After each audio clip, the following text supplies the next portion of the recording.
Please return your seat backs to their full, upright, and locked position. David Fincher is a phenomenal director.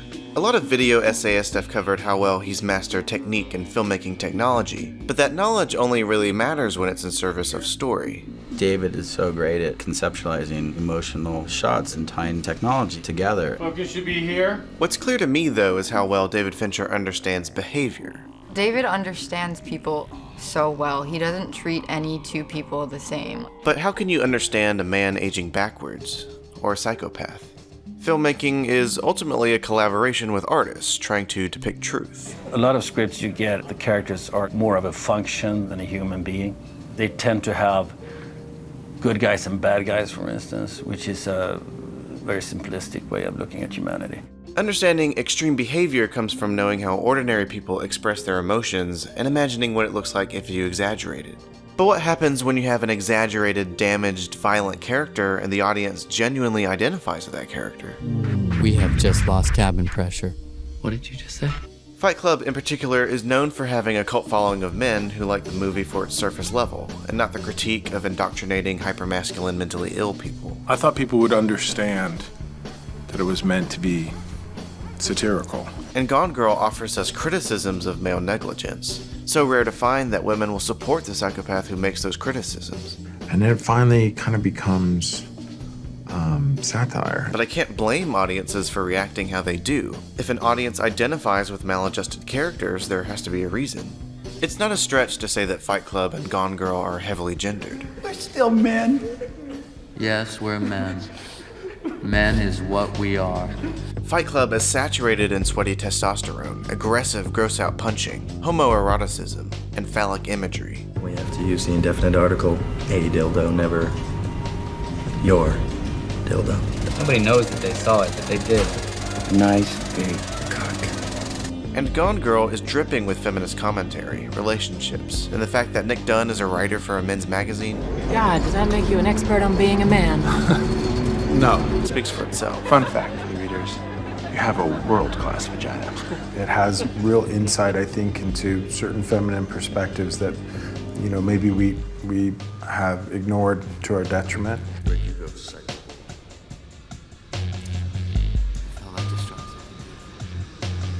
Jack and Amy both lack concrete identities, Jack being one half of Tyler Durden and Amy a chameleon that adopts several personalities. They both manipulate the plot through stylized subjectivity, providing narration. It was beautiful. We were selling rich women their own fat asses back to them. You need a diary. Minimum 300 entries on the Nick and Amy story. Start with the fairy tale early days. Those are true, and they're crucial. And factual inaccuracies. Never mind. You won't? Why, it's not good enough for you? It's not even close! What scared me wasn't that he'd push me. What scared me was how much he wanted to hurt me more. Both are thrust into a loss of lifestyle when their material things are taken away. Want to test your marriage for weak spots? Add 1 recession, subtract 2 jobs. It's surprisingly effective. And they're left facing their own psychosis. David Fincher is such a great storyteller because he understands how men and women are allowed to express themselves. And it comes back to one fear: being undervalued. Men have a need to be valued because society nurtures men's usefulness. You know, the idea that men are providers in the workplace and in the home. Men are usually graced with rewards and promise and power and relevance, until it's taken away. We've all been raised on television to believe that one day we'd all be millionaires and movie gods and rock stars, but we won't. We're slowly learning that fact. And we're very, very pissed off. Or maybe it was never given to them in the first place. But eventually the cold, calloused, uncaring universe tells a man, you are not as important as you think you are. I just don't know how to do this. I've never not had a job. I flipped burgers. I painted houses. You'll get another job. Mika, you know what this is going to look like. Yeah. Like I've been gutted, like I'm running away. I am. Jack's own betrayal seems to come from consumerism itself, bullying him into a weak-willed, apathetic character with no purpose, no ambition, no relevance. Hence his projection of an all-powerful, ideal model. I look like you want to look. I fuck like you want to fuck. I am smart, capable, and most importantly, I'm free in all the ways that you are not. Social impotence is coded in Fight Club.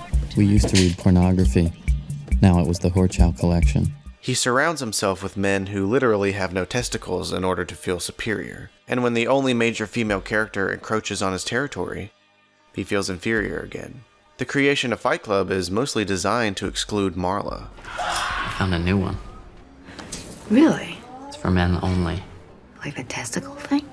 Society places such an emphasis on male genitalia that the idea of being inadequate Oh, don't worry. It's not a threat to you. or losing it No!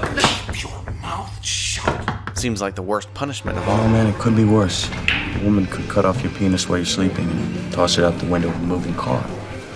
There's always that. Women, however, are not valued in society based on their sexual identity. Something disposable. I feel like I could disappear. This predetermined bias leaves women with resentment, especially when a husband who's supposed to treat her better than society treats her the same way. Husbands who treat their wives like the highway patrol, be outfoxed, avoided. Being invaluable leads to being dehumanized, which encourages women to be used, objectified, controlled. For sex, Nick uses me for sex when he wants. Otherwise, I don't exist. or violence. Oh, God.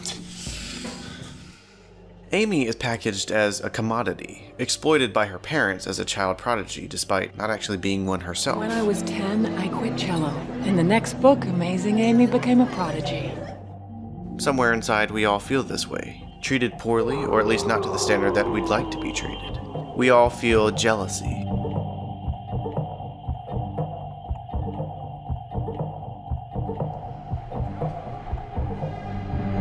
I am Jackson Flame's sense of rejection. We feel inept. No.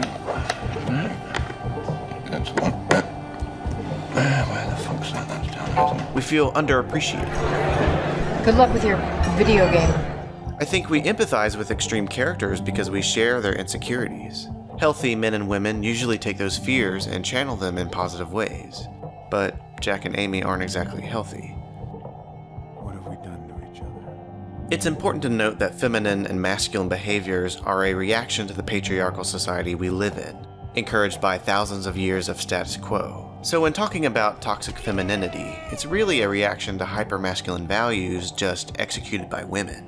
For instance, if you were to point out the toxicity of women using sex to manipulate men, which Amy does, that emphasis on female sexuality is still a product of patriarchal values. Speaking of sex, we can see the difference between Amy's satisfaction with sex to wielding sex as a weapon. Amy's sexual psychopathy shows just how dangerous she can be, but it makes sense. Desi exerts control over Amy, cuts her hair, keeps her locked in his house for one goal. I'm not gonna force myself on you. But considering she chose to go there and has a history of using sex to destroy other men, No, dude. She said I raped her. First-degree felony rape. it makes her sexual frustrations pretty hypocritical. Fincher often uses sex to show power dynamics. For instance, worship, Sometimes he performs cunnilingus. Not often enough, in my opinion. or dominance. There's even a visual shift in power when Amy kills Desi, starting on bottom and ending on top. This is cinematic language, nothing to do with actual relationships, but shorthand for what a director wants to communicate. If you want a character with a calm disposition to accept someone else's advances, he can lie down. But if a character is using sex to apply machismo,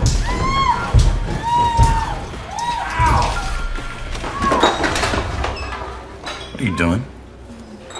Just going to bed. it's hard to say what Jack and Marla's relationship really looks like, but it does start with him taking advantage of someone in and out of intoxication.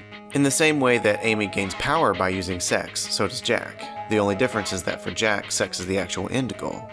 By extension, shaping our bodies can be born out of societal pressure. A barrage of advertising targeting our insecurities, or other people controlling what we look like. I just want you to be you again. Navigating other people, especially other genders, can be difficult. The way someone treats someone else can tell you a lot about them. For instance, Fight Club acts as a cautionary tale about the way men view each other. Ideally, men should form a brotherhood and be able to express their emotions. We give each other strength. But instead, the Fight Club pits men against each other. Everywhere we went, we were sizing things up. Of course, their attitude towards women is even more concentrated. We're a generation of men raised by women. I'm wondering if another woman is really the answer we need. Tyler Durden acts as an anarchist champion, blaming advertisements, absent fathers, and even women for their lot in life. Tyler's dogma is highly focused on destruction, but when it comes to Marla, well, she's only worth his own sexual gratification. She's in love with sport fucker. Amy Dunn feels like a glorified feminist icon, mostly because she criticizes male complacency. She only smiles in a chagrin-loving manner and then presents her mouth for fucking. But she doesn't really support other women. In fact, she looks down on just about everyone. You befriend a local idiot. For a moment, it looks like Amy expresses solidarity in Greta, but not out of sisterhood, but because she happens to agree with her. That is the most disgusting thing I ever heard. Thank you. As soon as she doesn't, though. Why was that, Noelle? What do you think? Well, I think we know why. When women aren't friends to women, sure, it can be petty, like spitting in someone's drink. But it can also have really adverse social consequences, like doing nothing about your daughter's rape. Well, why didn't you tell somebody? I did. My mother. She likes what he likes, so evidently, he's a vinyl hipster who loves fetish manga. Amy makes great points about how women will adopt the personality of the person they're dating, which is a neat allegory for her shape-shifting persona. But I think she resents other women for doing that. Part of toxic femininity is competitively stepping over other women to get ahead, often because attention for women is so selective that society encourages those who push people out of the way. When Amy is the center of attention in a room full of men, and Detective Boney keeps interrupting. That club was actually the handle to a Punch and Judy puppet. Right. Yeah, she's not having that. That attention is what Amy was raised on, but it wasn't her design. The case itself is a media blitz made by her own hands, and she eats it up. I think the reason Amy doesn't kill herself is because of her indestructible self-preservation, her love of self. Amy is critical of Nick for his apathy, his attitude, his decision-making, seemingly based on his stereotype, but really it's because he doesn't vie for her attention anymore, and finds it elsewhere. But when he goes on television, makes an effort, and publicly declares his love for her, that's what rekindles their relationship. The Nick I saw on TV, that's the Nick I fell in love with. You do know I was just telling you what you wanted to hear, right? That's how well you know me. You know me in your marrow. Okay. Women crave attention because they're starving for it, envy.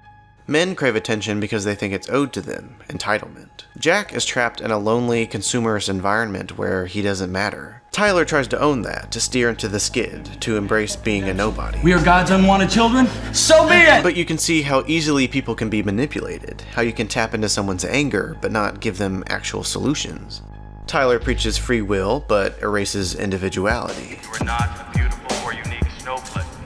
Tyler rails against obedience, but creates an obedient army. First rule of Project Mayhem.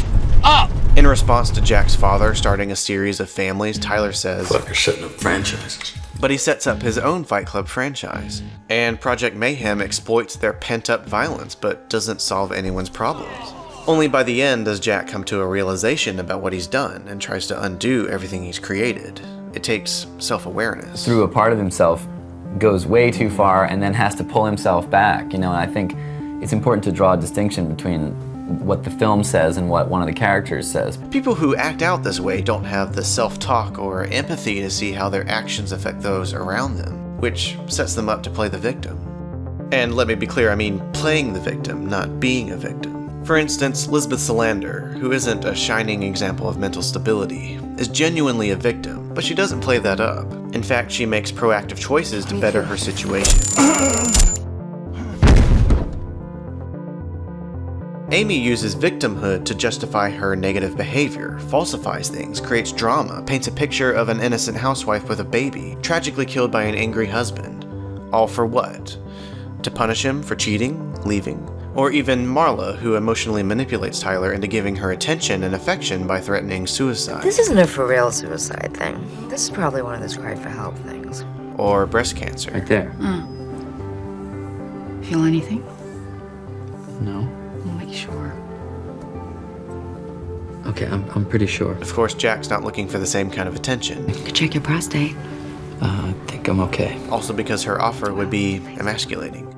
Victimhood and restrictions tend to force women to hurt themselves. He needed to learn. Grown-ups work for things. Grown-ups pay. Grown-ups suffer consequences. But leniency allows men to hurt others. Men can inflict pain on themselves, but mostly to prove that they can endure that pain, rather than manipulation.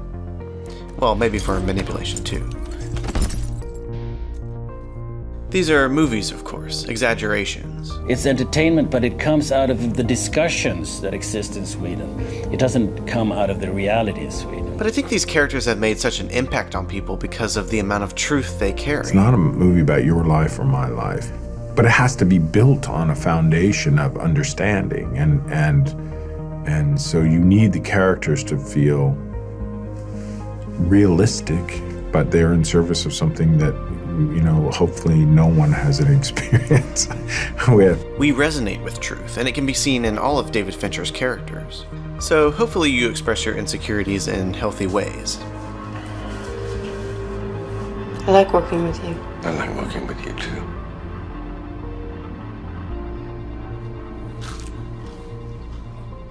Not like this. Ah!